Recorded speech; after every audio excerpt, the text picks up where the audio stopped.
Right. Good morning, everyone. A very warm welcome on this warm Wednesday morning to Onward's event looking at the potential of drone technology to the UK economy.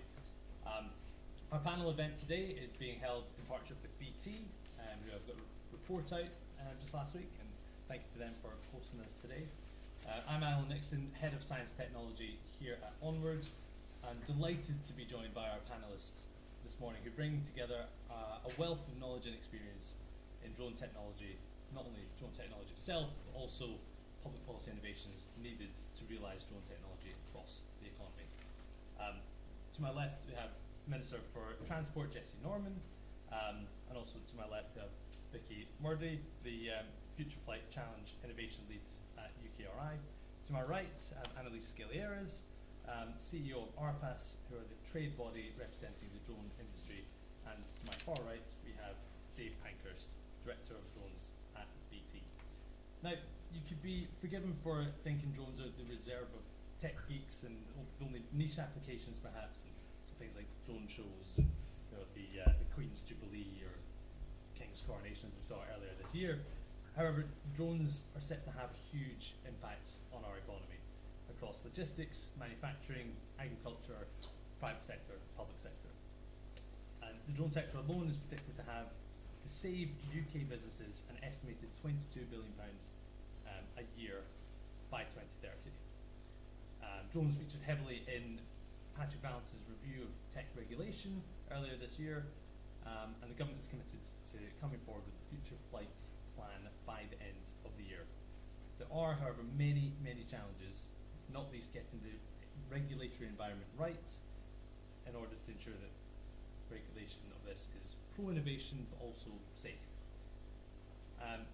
Today we're here to discuss the benefits if we get it right and how we overcome these challenges. So I'd like to just turn to the panel for opening remarks, just about 5 minutes or so, and then we'll open out to Q&A. Jessie, can I turn to you first, please? Sure. Thank you, Alan, and lovely to see everyone today. Thank you so much for coming along.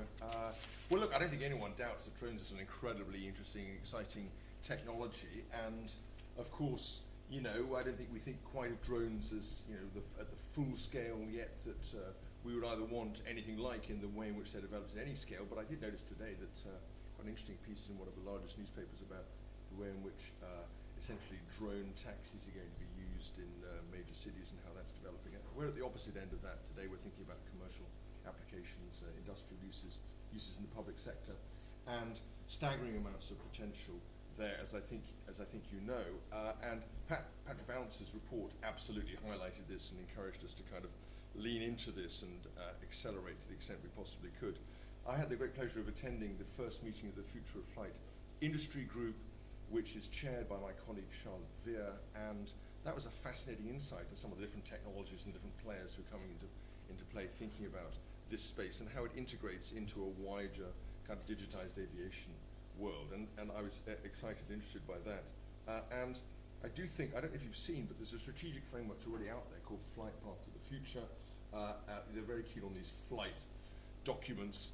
And of course, there is also, and Vicky may want to talk about it later, this Future Flight Action Plan, which is a £300 million programme, of which we've got about 18 months left to run in it. So there's tremendous excitement and energy there. If you haven't seen it, I would strongly encourage Onward viewers and others to this rather excellent document published in July of last year by DFT and what was then BASE together, called Advancing Airborne Autonomy, Commercial Drones Saving Money, Saving Lives in the UK. I think it's a very good piece of work. There's some very interesting use cases in the background, some useful descriptions, and it just picks out some of the ways in which drones can be helpful.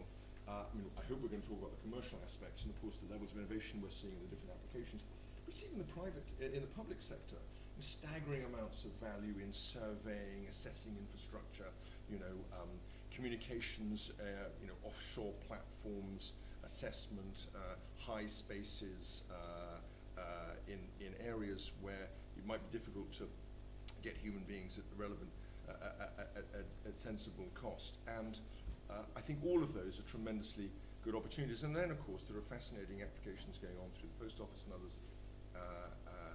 And I look forward very much to hearing what BT have to say later. So I'm very excited about all that. I think a lot of the secret is going to come in the way in which technology and private innovations and investment and kind of government deregulation or re-regulation, clever regulation, public priming kind of work together. It's that kind of trio of relationships that we just need to crank as fast as possible. And I think a key player in this area obviously is going to be the CAA. I think it'll be very interesting to see how they develop. I have a very loving relationship with the CAA, which is thoroughly respect them, but I also want to perform faster and faster as much as possible. And you know, they've got a big area, big role to play in this area as well. So let me stop there and hand over back to you, Alan. Really, thank you. Vicky? Yes, as Jesse said, so I work for Future Flight Challenge for UKRI. As Jesse said, Future Flight Challenge is really looking to bring together industry, regulator, and any other necessary parties to demonstrate the use of these technologies. So it's a £300 million programme, which will conclude in 2024, and that's £125 million of us taxpayers' money from government, and also then matched by £175 million from investment through the industrial partners that are in it. And the whole idea of that is very collaborative. So we bring together different consortia to try and push forward the technology, but also the whole ecosystem around future flight. What's really important is we understand the regulatory aspects, which we'll talk quite a bit about today, I think, but also how these technologies can integrate into our local communities, how we can bring people together to discuss that, which is why we've launched a community integration group to bring together people like local planners, environmental groups, the technology providers themselves, social scientists, to try and understand all of the barriers that we could meet and try and work out how to overcome them. So similarly on the regulation side, the programme that we've got at the moment is now entering its demonstration phase. We had a technology development phase, and now we're into our demonstration phase. So the sorts of things that Jesse was talking about earlier, the use cases, over the next year there should be some really exciting demonstrations of the technology, some of which may be public, some of them may be a little bit more industry focused, but the idea being that we demonstrate the use of these technology, how they can help take people out of dangerous environments in their job, how they can help be time efficient, how they can help bring services to rural communities that need medical equipment or things like chemotherapy drugs that currently have to take a very long route to get them, or people have to go to the hospital rather than things coming to them. So what we need to talk about today, though, is how we move beyond that demonstration phase. So we work very closely with the Civil Aviation Authority, as obviously all these projects have to be done within current regulation. What we're looking at then is how to move the regulation forward so that we get to a point of scalable commercial businesses that deliver the services that the public really want. And I think that's what we're going to hopefully talk a lot more about today. Brilliant, thanks Vicky. Annalise? Thank you, Alan, and thank you for inviting us this morning. So what else can I say about the benefit of introducing drones? I guess it's fair to say that people should understand that drones are essentially a professional tool. It's a professional tool to collect data, images, thermal imagery from above, and it serves the digital transformation of the economy, of the industry. It's also important to understand that it's a tool that serves health. It's a way to perform dull, dangerous and dirty operations. It removes people from working at height. Why send a person to inspect a rail track when you can actually send a drone? And the third key benefit, which is not only economic, it's also societal benefit, it's that most drones are using electric propulsion, and it serves a decarbonation policy that we all share. So I would say these are the key reasons why we do want to promote the use of drones, generally speaking, within the industry. Now, we know that there are a number of user cases already in the market today. They've been mentioned. The market is here. But the reality is that the market could have been bigger. It could have been bigger for several sets of reasons. One of the reasons is that what is possible today, commercially at scale, hasn't really changed from a regulatory perspective over the last 8 years or so. And that is changing now, which is great news. We see movement coming up, as mentioned by the other speakers. So the question is, how do we accelerate the development of drones? I think the first element is education. We have to say that today very few people, very few organizations are aware of all the benefits that they could derive by using drones. And the second way to accelerate the drone economy is to change that regulation so that what is commercially possible from a regulatory perspective is enlarged and we can grow our economy. Thank you. Dave. Thanks. Yeah, thank you for listening. It was a double-edged sword going last in terms of lots of people said the things that were going through your head, but also then it's like, well, yeah, what's the tone you want to share? So I think, yeah, so I'm Dave Pankhurst, I'm BT's Drones Director, so I've been leading BT's growth, I suppose, within the drone industry over the last 4 years. So relatively new in the industry or relatively old, depending, there's so many new startups and scale-ups that exist in this space. And I think it takes a step back sometimes, as speaking with my colleagues earlier about feeling privileged to be in this industry. Like, we work with so many partners and end customers and organisations that we're looking at, have invested or working with, that are full of talented, skilled and brave people that are trying to create this market in the UK and trying to help our society enable this technology and get the benefits from it. And I'm sure we'll talk more about some of the use cases and things later, whether that is in the corporate sector or in the public sector. And to Annalise's point, there are standard capabilities that benefit both, and then there's specialisms in the areas. I think the thing for us is what can we do? What can we contribute in this ecosystem to help this move forward faster, more effectively? And obviously, yeah, as alluded to, we've recently commissioned a report that GSMA have put out to show some of the pieces or those building blocks that would help this industry move forward. Obviously, we feel, funnily enough, you'd expect to hear about our mobile network, our broadband network, all of those kind of things that you'd expect that will go into more detail. But those aren't throwaway pieces, they're huge scaled, efficient, effective networks that can enable information to pass effectively. To Annalise's point, this is a lot about data, this is a lot about trust, this is a lot about getting information from one place to another to enable people to feel safe and secure in these environments, and obviously that's close to BT's heart. So I think we definitely see the UK as doing, like over the last 12 months, really important pieces of work and commitments being made. And I think it's really important over the next 18 to 24 months that we're seeing those land, in the way that we're working and the way that we're collaborating as communities together. What we see a lot is obviously there's loads of companies that are fighting for a place in this market, but it has to exist for there to be a market for them. So yeah, really excited to have this conversation. Really excited to learn more from this panel and audience where relevant, and we're here to help and help this move forward. Fantastic. I'm going to take the chair's prerogative to ask a couple of questions to myself, but then I will shortly pass over to the audience. Can I just take a step back and look at this from an international perspective? So Dave, your BT's report looked at this from the sort of international perspective to some extent, and it looked at what other countries are doing, and I think it was the UK was roughly at about the middle of the pack from the sample that you took across there. Can I ask, firstly to you, Dave, but I guess I'd want to bring in the rest of the panel as well, understand what it is that others are doing better than the UK. Where is it perhaps that the UK is doing better than others, in order to set up a bit more of a discussion as to what can we learn from others around the world? Oh, great. So I think the first thing to say is that this is an attempt to try and create some form of standardisation of kind of working out what are the components and where could we improve and help contribute towards those kind of building blocks and that thinking. And as ever with these kind of reports, at the point you lock it down and no one else can make a change to this, naturally a company, a country, someone does something somewhere, so it's always a point in time. To that point, I think it was only about 3 days after we were getting whatever publishing deadline that the CAA published 2 RFIs towards remote ID. And it's like, well, sort of thing, like how do you do that? So it's constantly moving and evolving.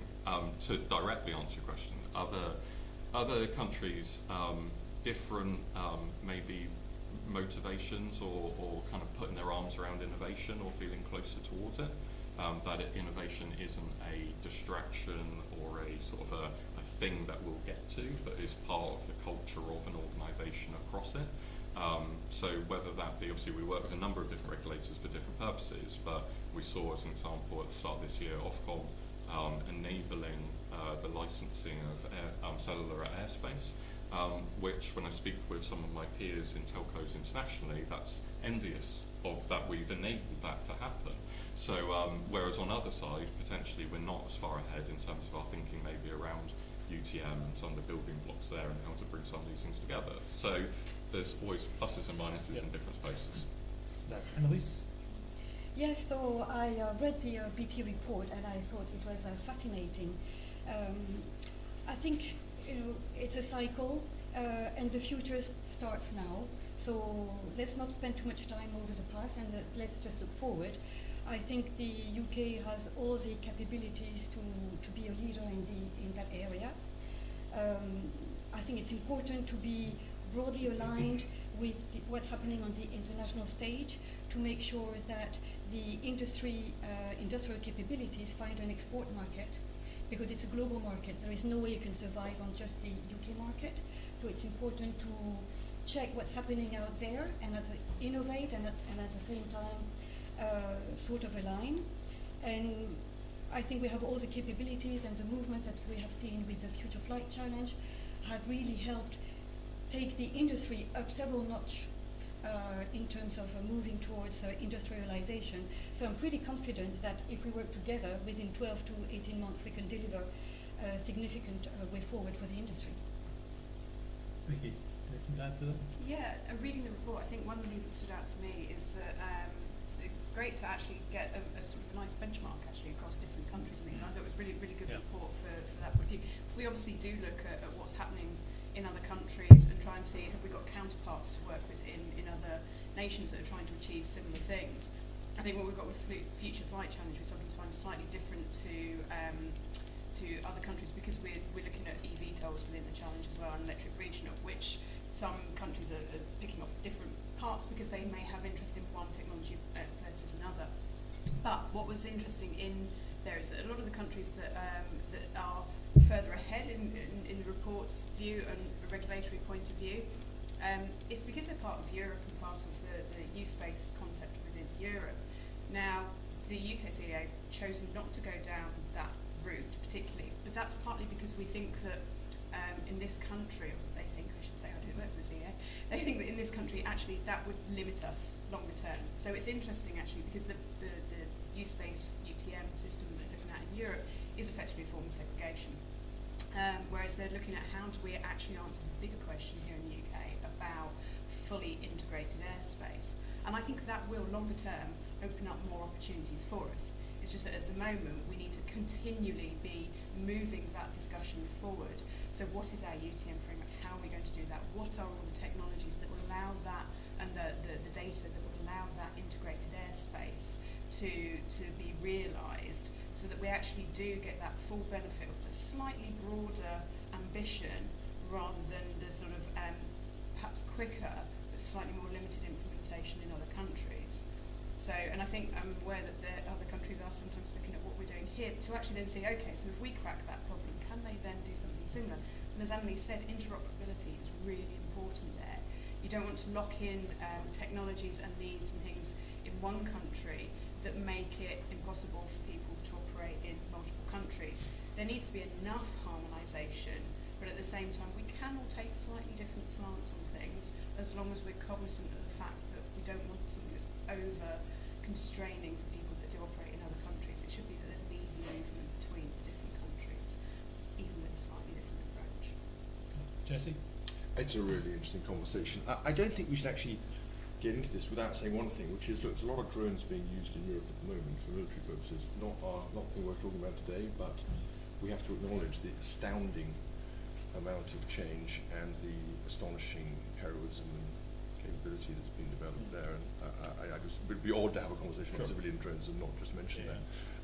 On this side, I think Vicky's absolutely right. It's really interesting to focus on it. You know, the CAA, enormously expert in many different areas, sees things in this slightly different way. There are plenty of opportunities for us to benefit from that.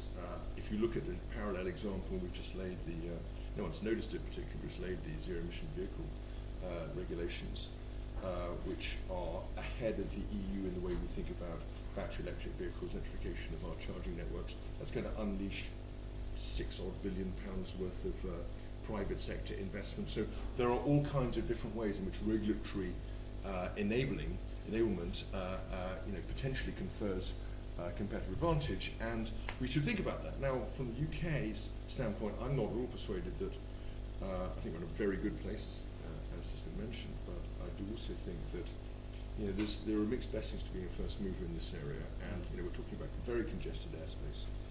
We're talking about a small island with a lot of people living on it, not like the open plains of many European countries and the USA. And we also have to think very hard about how we maintain consent, because that's a crucial element. We live in a democracy, right? We need people to feel that this is progressing in a safe way that goes with their support. And there's a constant worry with new technology that people start joining the dots in different ways, and drone hits someone or breaks something, or something like that, where you could lose a lot of public support very quickly. So in this phase, getting it right and focusing on the full product development, if you like, of the regulatory and the enabling industrial context is really worth not being precipitate about. But the reason you do that is so that you get a massive lift off and take off later, and that's really what we're looking for. So when I say we're looking to the CAA and other regulatory agencies to think about, and other enablers to think about moving forward, it's in that spirit of, as it were, making rapid progress, but without too much haste. Yeah, that's a very helpful segue into the next thing I was going to ask, and do get your questions ready, but I'm going to just ask one more, which is in this public support space. You mentioned congested airspace.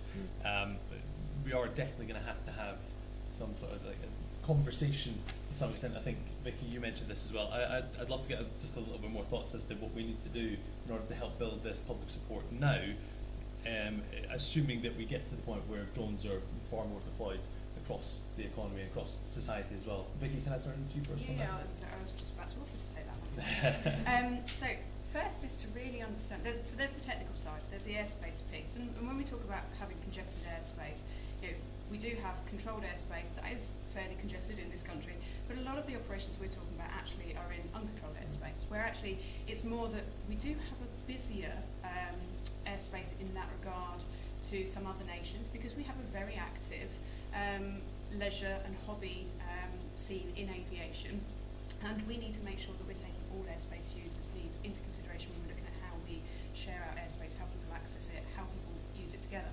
But away from the technical side of the airspace piece, the talk about doing it in the right way, I think what's really important is to actually understand what different publics think.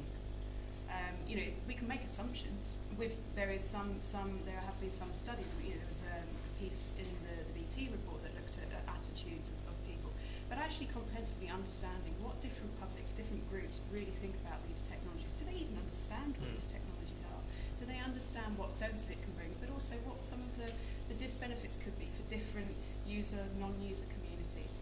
That's why we've invested heavily in trying to look at a lot of social science research.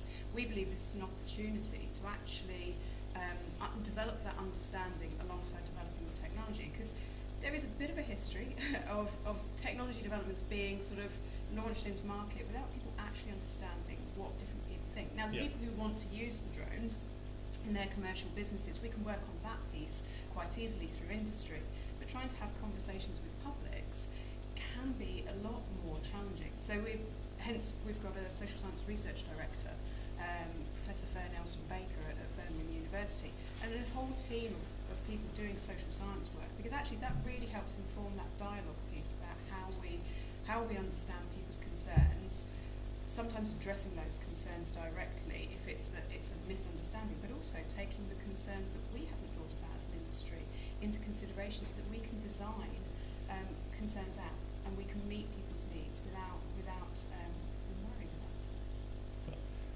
Dave, did you want to come in on that? I know this featured quite heavily in in your report.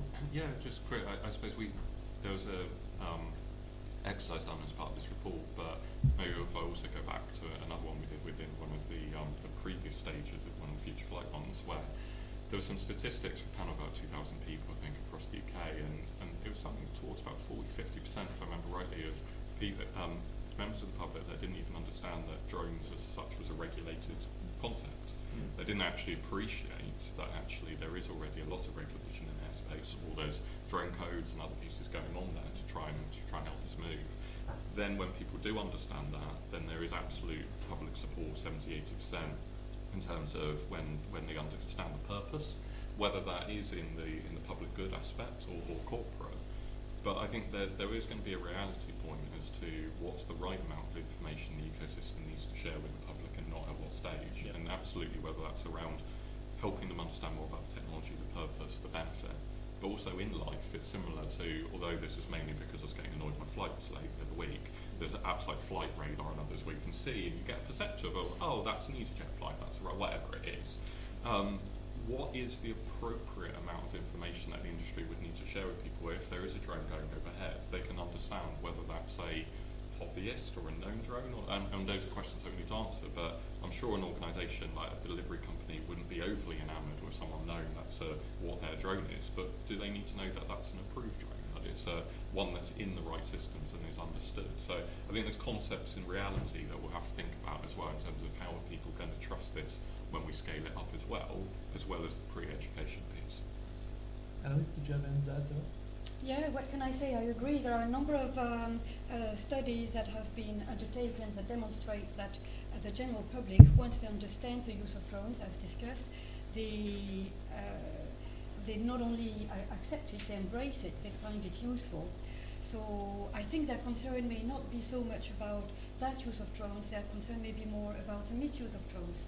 And then we're referring to people who are not in this room. We're referring to people who decide to be non-compliant, Yeah. and it's a different story. As mentioned implicitly by Dave, there are some technologies that could be implemented that could reassure the public. I'm thinking about remote ID,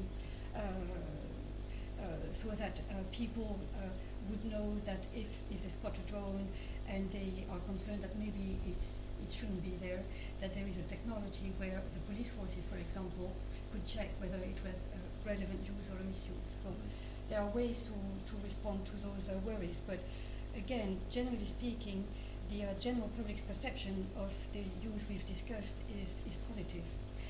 I'll take the opportunity to come back on the question of congested airspace, or it's a different topic. Just to mention that there is also a low-hanging fruit here, which is to expand the use of drones, including BVLOS, or long-range operations, in airspace that is not necessarily congested and where you're not supposed to encounter other aircrafts. And I'm thinking of the concept of atypical airspace. If you do a rail track inspection, a pipeline inspection, let's say 30 meters above the asset, the probability that you meet another aircraft is actually quite low, and actually you shouldn't meet any aircraft, and so or there is a problem here.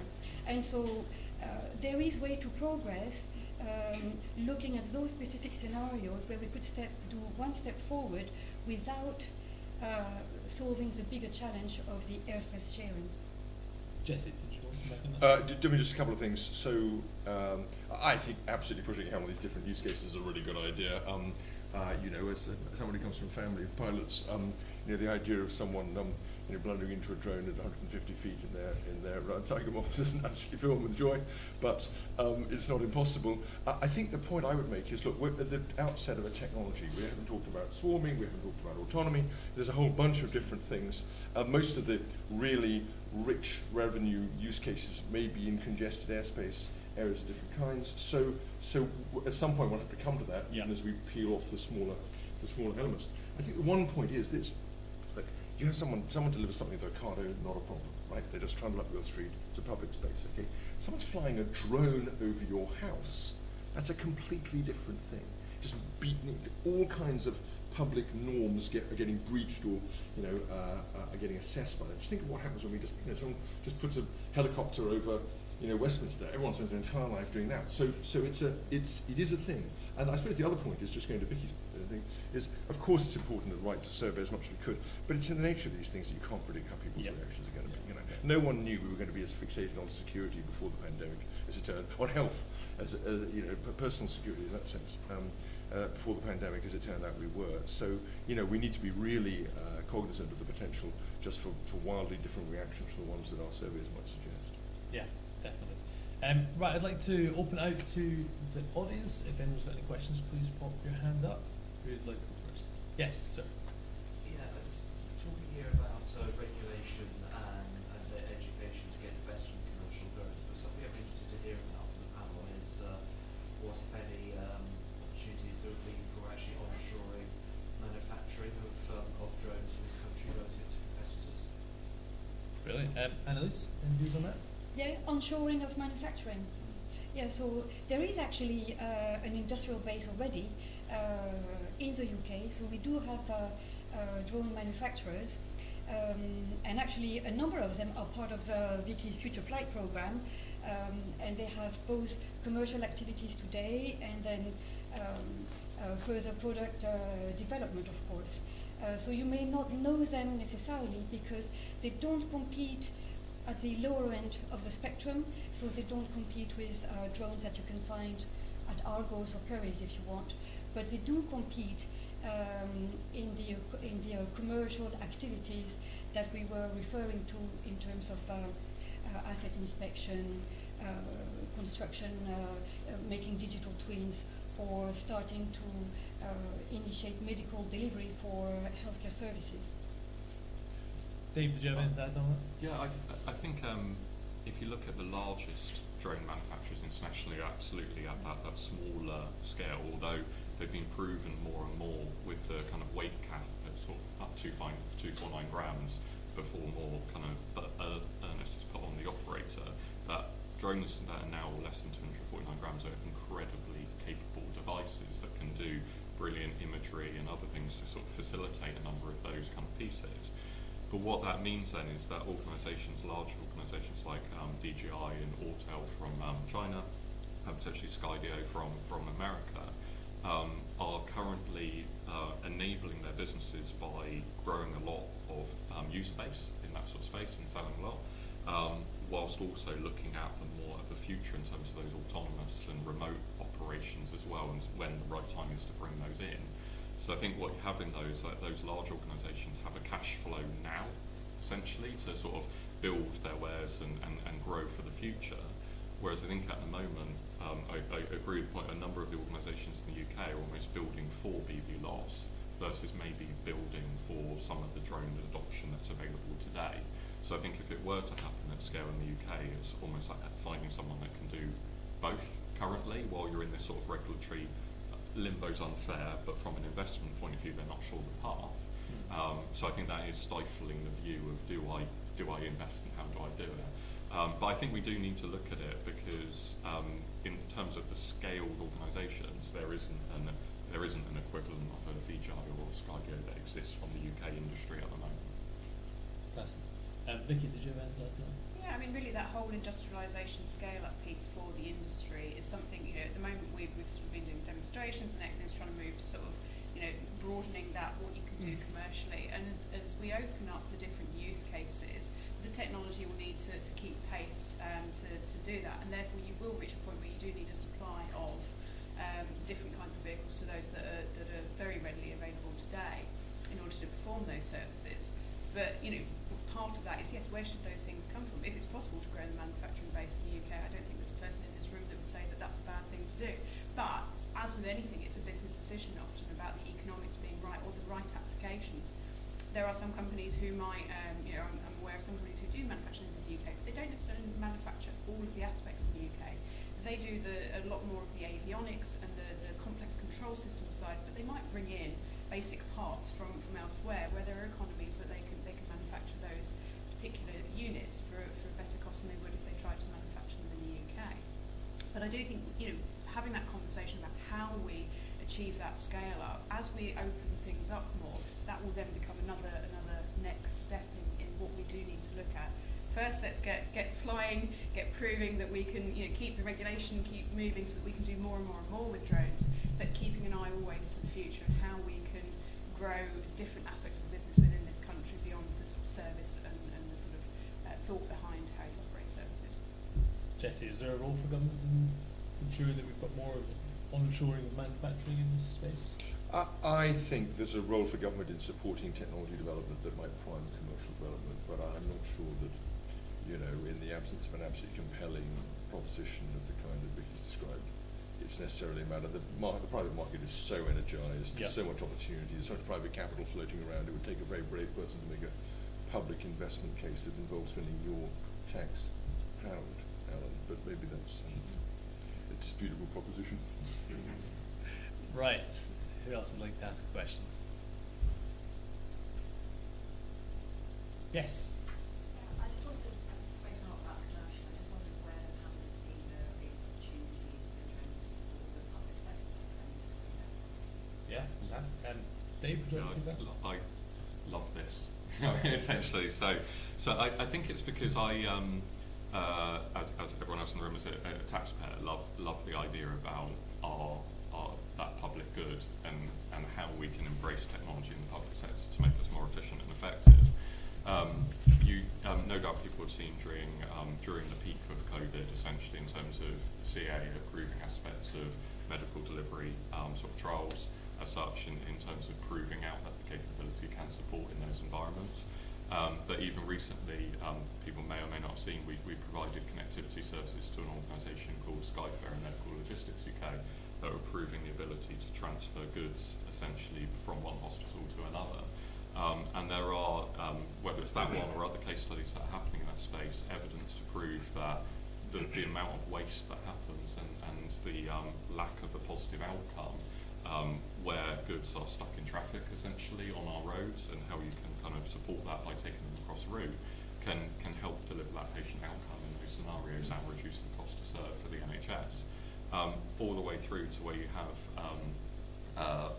police and other bodies that are trying to get eyes on major incidents first, and how can that one video stream potentially go back to different organisations to help them plan those events more efficiently and effectively and create those efficiencies. So there's loads, but going back a little bit to just a comment at the start, a lot of these organisations in the public sector have the same problems in the corporate sector in terms of infrastructure maintain and after storms rooftops that might be damaged, or CO2 targets to make sure that things aren't leaking and this and that and the other, and that's the same if it's in the corporate sector as in the public. So actually just understanding your infrastructure, using drones as a tool in that can help stop putting loads of scaffolding up and use a drone instead. So it's endless essentially, and that's why I was really passionate about this industry, because it's how big is your imagination essentially, and it will never be enough.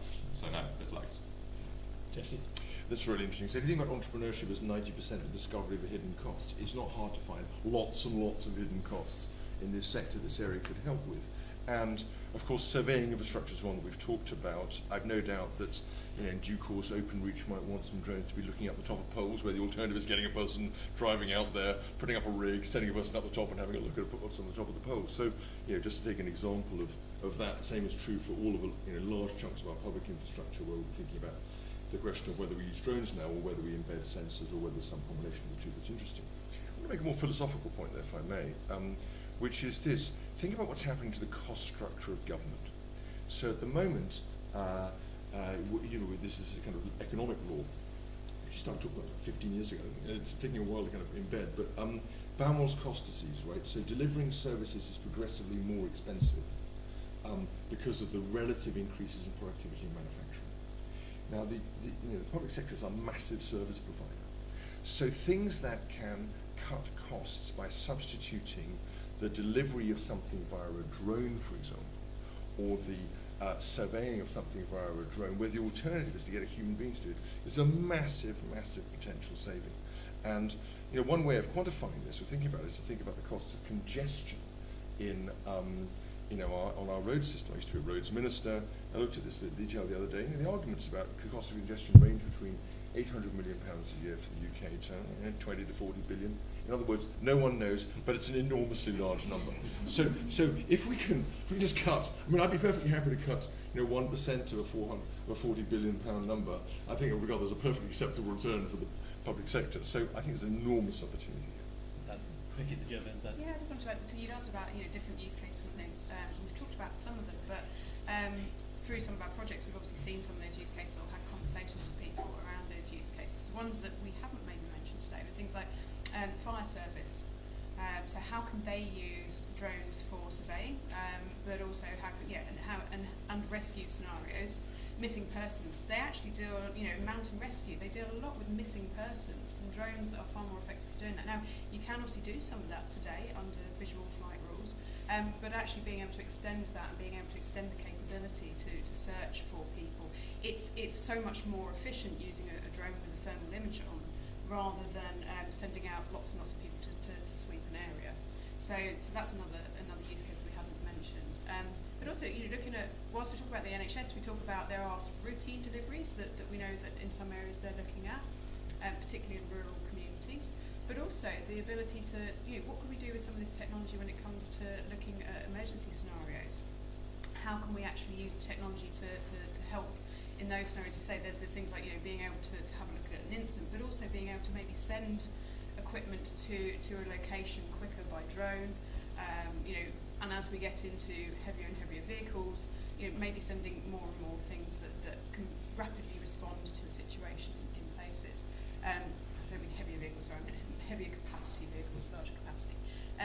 But one of the challenges that we have from a regulation point of view, bringing it back to the regulation that we're looking to talk about here, is how do you actually enable a blue light service within drones? You can do that where you're talking about crewed aviation. Today, if you've got a helicopter that's a medical emergency helicopter, they get priority over everything else. Because an air traffic controller can give them priority because they're generally flying in controlled airspace, and they can operate in that way, be given priority, and everyone else can see them and get out of the way where they're not in controlled airspace. But with a drone, that's actually really challenging. So that's one of the things I think we need to try and look at with the regulator. How do we actually unlock that? How do we bring about that very obvious publicly supported use case of technology to help them? But it's a real sticky challenge because we don't always operate drones in controlled airspace. You can do for some circumstances, and where you were cutting through, they could again give that same priority. But where you're talking about a scenario where aircraft would be looking to see and avoid you, they can't see a drone in the same way as they could see another aircraft currently. So trying to unpick what is the technological solution to enable them to be able to for us to be confident that people flying other aircraft could see them and avoid them, and I say see in probably a digital sense, but that being manageable for a pilot to actually do that, because there is some technology out there, but it's not necessarily manageable at the moment. But trying to open up those sorts of use cases, that's the sort of thing that we need to try and talk about more in the regulatory space, because that's a real clear benefit, but actually quite a sticky technical problem to resolve. Can I just just build on that? One use case that we're looking at as an example was in around maritime coast guard kind of aspects or responding to incidents where, to your point, in terms of the cost of sending out a helicopter to someone thinking they've seen a person and then ending up taking that critical resource away from something that was actually happening is eye-watering in terms of the cost.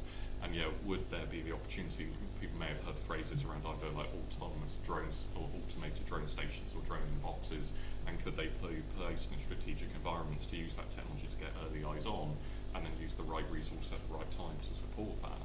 But I think just quickly on Vicky's point, this is where the embracing technology and how does that end-to-end look is going to be so critical, because there are digital platforms that exist today that would enable prioritisation of airspace digitally, to be able to say if we know that thing is a policing drone, an NHS, whatever that looks like, then you can digitally say, well, in a situation, and there are steps towards this in regulation, so that will have priority in those things, and then absolutely, how do you then communicate it with the other airspace users so they're aware, and what does that look like? And the last thing you want is a general aviation user having 4,000 pings coming to them every second because there's drones underneath them. That's not appropriate, that's not safe. How do you restrict the knowledge to the point where it's usable when you're not distracted as an operator? And that's where that end-to-end is really viable. But a lot of that technology exists. It's about stitching it together and collaborating effectively to work out what path do we want, and then putting us in appropriate environments to test and validate this technology. Because one of the biggest pain points, and it's a little bit linked to the where these use cases are currently being exploited, is in areas that are rural, so there's lack of airspace risk, lack of ground space risk. But the moment you want to test these in environments that are actually representative of the risk, then that process either can't happen or takes such a significant amount of time that goodwill drops during that period.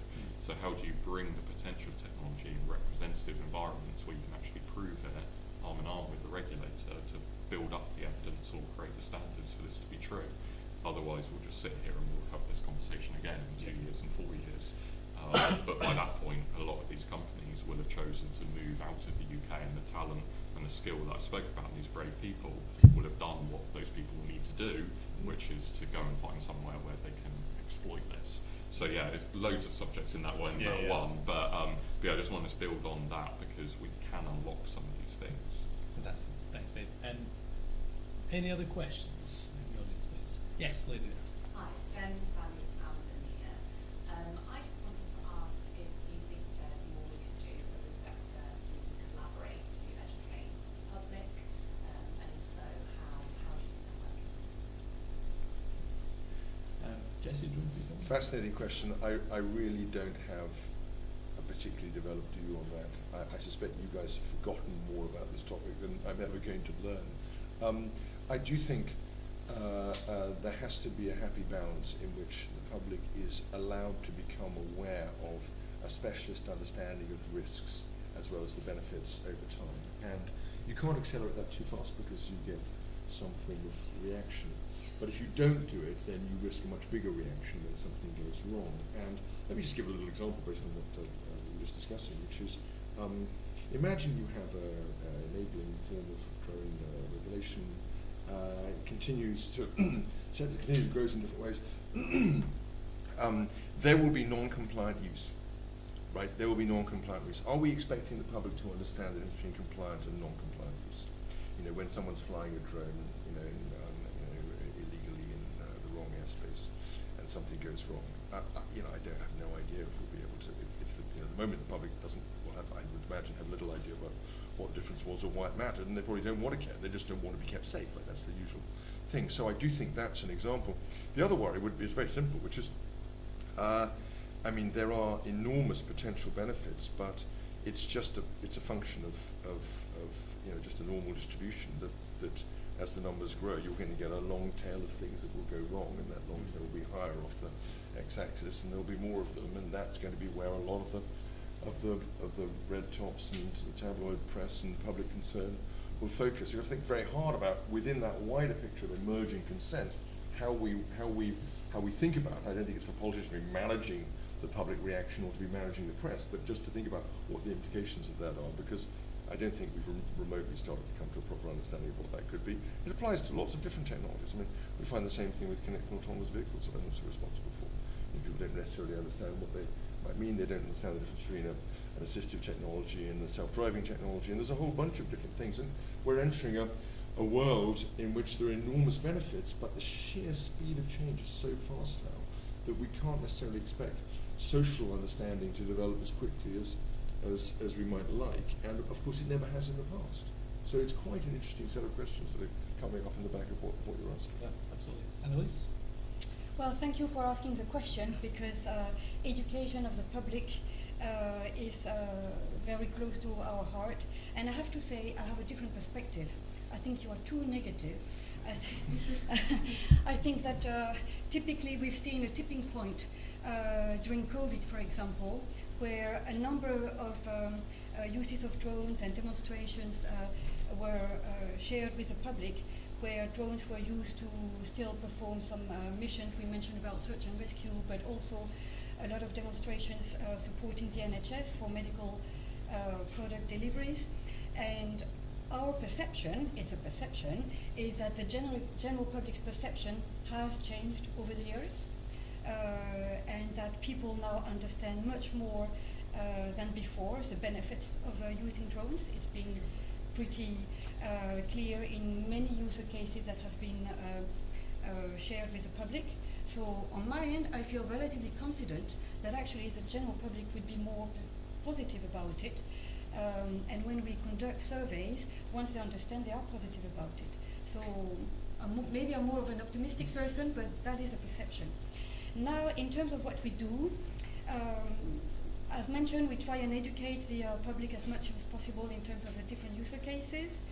And then we also have some STEM activities, because perception is one item, but it's also about having young people on board with those technologies. Realistically, they will be the ones who will continue to promote it and use it. So we have a lot of STEM activities also to ensure that the pipeline of skills is there to continue to grow. Yep. Brilliant. Jesse, I'll let you come back on that in a second, but I'll turn to you, Vicky, if that's all right.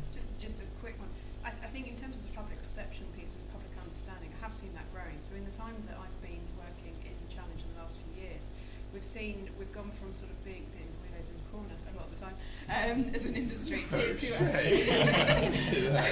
you know, we were newcomers to the industry. Yeah. I'm secure in my geekiness, it's fine. But we've gone from being sort of, you know, a fairly niche to within the aerospace industry, for example, in aviation, there's a much better, broader understanding of what this sector is looking at, both with drones and eVTOLs. You went to Farnborough Air Show last year. You couldn't miss the presence of eVTOLs, for example. But alongside that, we're also seeing, in terms of the public arena, we're seeing that it's more common now for news articles and things to be in mainstream press. Whereas before it was mostly, industry articles and things. Now we're starting to see more and more pieces, and particularly some of the stuff that part of what we were trying to do in some of our challenges is to try and do things that are newsworthy, that people can see those use cases and those benefits. I think you have a particular challenge in the sector that you're in, that you're not in that immediate, obvious, NHS saving lives kind of category. You have some different challenges with some publics, because people, when they think about individual sort of logistics deliveries and things, they sometimes have potentially a different viewpoint to if it's delivering chemotherapy drugs. I'm assuming Amazon aren't planning on delivering chemotherapy drugs anytime soon. But yeah, so there are maybe some different challenges and some aspects that you need to understand for the sector that you're in. But public generally understanding and accepting drones obviously helps move that forward. Some of the stuff that we're trying to do with the Community Integration Group is to try and tackle a little bit more of the wider picture around drones and what different publics and communities think. Also local authorities, do they actually have an ability or not to go, well, we don't want drones flying in our area. Can they? Can they not? What do they have to contribute to planning rules around things like hubs for the services, etc.? So trying to take that dialogue forward directly with different groups is exactly what Community Integration Group is looking to do, and take any learnings and feed that back out to wider society, wider industry. So keep an eye out for any publications that do come out further down the line. It's not going to be tomorrow, but we're working on a body of work to try and over the next year understand more and more in that realm of the whole piece and services and publics. Because whilst we may have focused more on the sort of more obvious public, more acceptable end of things, the whole industry is looking at the big piece, and that includes things that doesn't automatically have as much support from different public groups. So yeah, it's a good question. Jesse, you want to comment? Yeah, so I think it's right to talk about publics, but I do want to come back on the idea that I'm taking a more negative view than I should do, and just rebut that a little bit. So I think the way the powers is to say, I am realistic, you are bold, they are foolhardy. And I'm going to plead realism here. And there's a very simple reason why, which is, look, at the very outset of this thing, and it's all very well to generalize from the experience of delivering healthcare and drugs during a pandemic. Right? That's a rather extreme use case, right? Everyone's staying at home and you're giving someone a life-saving therapy. What's more interesting is to look at the vast majority of normal cases and ask yourself the simple question, yes, people are very, very smart, right? But just a general point.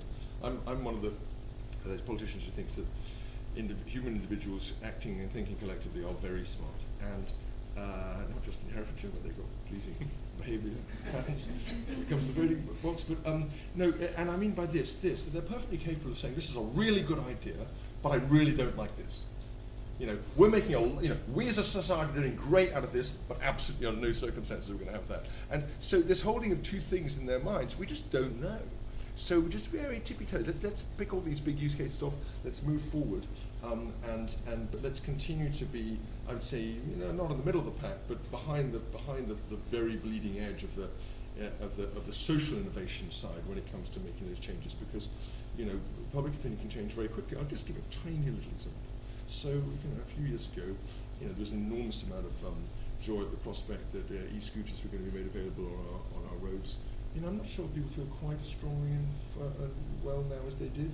Some of the downsides of becoming available. You get illegal use, you get used by young people, or you get multiple use. It's a much more complex and nuanced picture than it was. If we pressed ahead, there are other countries where they pressed ahead with a very rapid liberalisation in that area, and they've been made to look quite silly. So let's just keep our poise on this.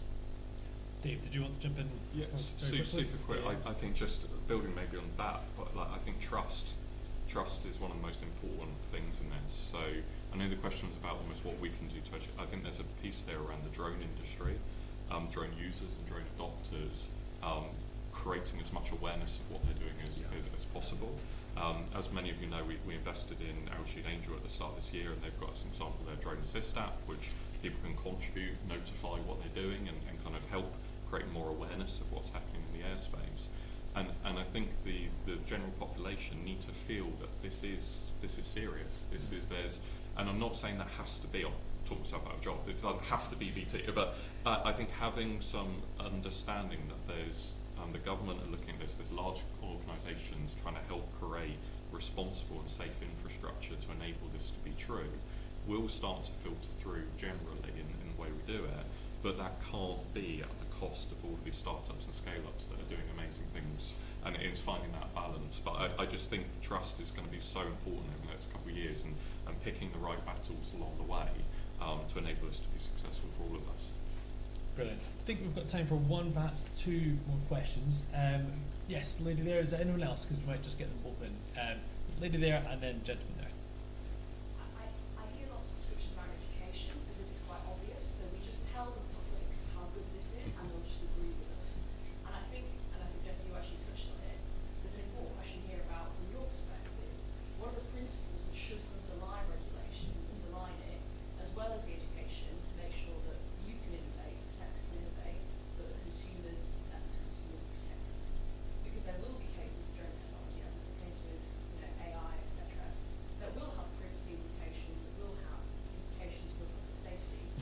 And so my question to you is, what should the principles that underlie regulation be? So what do you think the customers want and consumers want from that? Interesting. I'll come to Jack as well, and then I'll let the panel take on whichever they want. Jack? I was wondering what the opportunities are for using drones in the private sector and the government to meet different environmental targets, particularly in agriculture. Interesting. Jesse, did you want to come back on the education point, the first question? Well, the principles point. I think there are general principles that underlie public policy. Sorry, thank you for the question.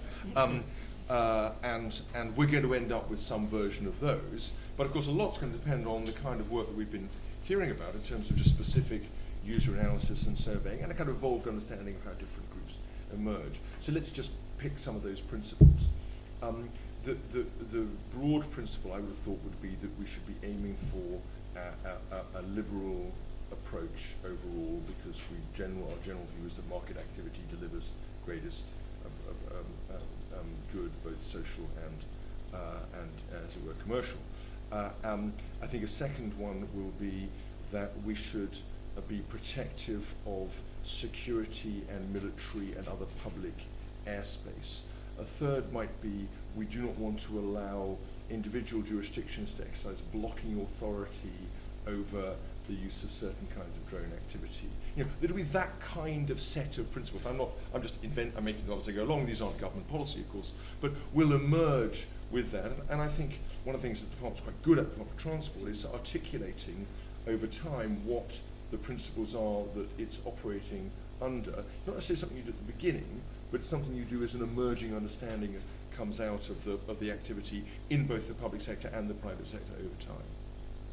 Dave, did you want to come back on that first question as well? I think it's logical. I think there's certain principles that exist within other technology formats that can be borrowed across. So you mentioned almost the privacy concerns, those kind of pieces where we have existing regulations and standards around, we'll use GDPR, all those kind of pieces, and there is some, I'd argue some, I think lots of organisations so focused on the getting this going that I think there is a piece that could be done within the drone industry just to make sure is everyone thinking about data and privacy and pieces on there. But yeah, other than that, I think just how can we get to the point of unsegregated airspace while respecting the needs of others as quickly as possible. Vicky, did you want to? Yes, just following up on that, I think, in terms of regulation, safety is always key, and it always will be for very, very good reasons. But you can't design out every single possibility of everything happening. So insurance actually is another really important part. So trying to make sure that there's a healthy insurance market and that there's good understanding of liabilities that are picked up by insurance. Because sometimes when the worst happens, obviously that's where insurance then does come into play as well. But the other side of that is, you can say around privacy, there is, at the moment, if you have a camera on your drone, you have to comply with regulations. So education, making sure that people that buy drones that have a camera on are aware of those regulations and they do follow them, because that's very different to just flying something around in your garden. If you're flying something around that has a camera on it, you have certain requirements you must fulfil in order to be compliant with regulation. So that privacy aspect will always come into people understanding how you can and can't operate. But as you say, so there are more and more of these things flying around. That becomes more of a concern maybe for some people. So there is an education piece to educate them about what people can and can't do, both the operators and the public that see people flying overhead. But also trying to make sure that we are making sure that regulation looks at those legitimate business cases where we're gathering data. And this will probably link to some of the other question around environmental data and things. There's a lot of things that people are gathering data for where it's not there's no risk of invasion of privacy because they're looking at wildlife, they're looking at things, they're not looking at what the human is doing. So some of that is sometimes about people understanding. And it comes back to that, there's a drone flying overhead, what's it doing? Is that something that is legitimate, that's okay, even if they are gathering data? Is it that they're an organisation that's gathering data for looking at environmental monitoring purposes? They're not trying to look at me in my back garden, they're not bothered about me, they're not interested about me. I won't feature in their data. It's trying to make sure that we're always taking that conversation forward and moving things forward with use cases is really important. Annalise? Yeah, maybe I'll add a couple of points. The first one is that the user cases we are discussing today in this panel are commercial operations and they are not consumer use of drones. So because they are commercial operations, it means that the pilots will have received, will have trained and be validated, they will prove their competencies, and the organizations will also be vetted. It's a little bit like, I don't want to name names, but your EasyJet or BA pilot has received an approval, and the organization itself is also validated by the CAA. So this is the population of people who will be conducting those operations, just to be clear. And then a point on the environment, and so it's a bit related. So number one is safety, of course, it was mentioned. There are some other elements of regulation that apply. GDPR and privacy is one of it. To tell you the truth, GDPR is a monster in itself, and applying it is a challenge. So I think people do their best, but honestly, if there is one regulation that could also do with simplifications, that's GDPR, but it is applicable. And then among the requirements or targets, there is definitely the environment. So it's fair to say, as mentioned before, that most drones are on electric propulsion, so they do serve the decarbonation agenda. There have been a number of studies trying to identify the impact, some in the UK, some at the international level.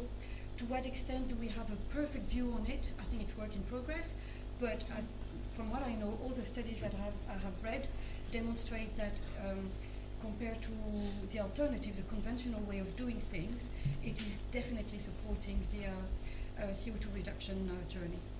Brilliant. Well, thank you. I'm afraid we have run out of time. Just to say 3 very quick thank yous. Thank you to the audience for your participation. I hope you agree this has been a fantastic discussion. Secondly, thank you to BT. Without BT's partnership and partnership with others, we wouldn't be able to do what we do here at Onward. And then lastly, thank you to Minister Norman and our panel, and I hope you can all join me in thanking them. So, thank you.